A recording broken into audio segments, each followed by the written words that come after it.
రైతు బంధు రాలేదు అని అన్నందుకు రైతుల్ని చెప్పులతో కొడతా అంటున్నాడు తీన్మార్ మల్లన్న. దేశానికి తిండి పెట్టే రైతుల్ని కూడా తిడుతున్నావు చూసినావా? ఇంత ఘోరంగా తిట్టినందుకు నేను ఎట్లా తిట్టానో అర్థమైతలేదు అంటున్నారు జనం.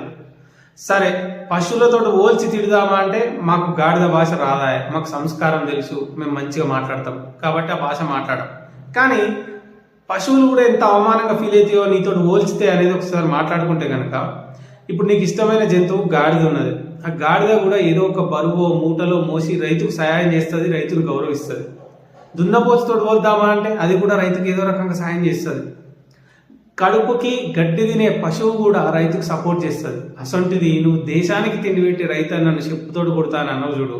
ఇక నేను ఎట్లా తిట్టాలి, ఏ రకంగా తిట్టాలి? తిట్టినోనికే విలువ తగ్గిపోయేంత పరిస్థితి ఉన్నది. వాస్తవానికి మాట్లాడుకుంటే ఎవరైనా కూడా ఈ విషయంలో రైతు వైపు నిలబడాలనుకుంటారు, కానీ రైతుల్ని చెప్పులతో కొడతాను వైపు ఎవడైనా నిలబడాలని అనుకుంటాడా? కడుపు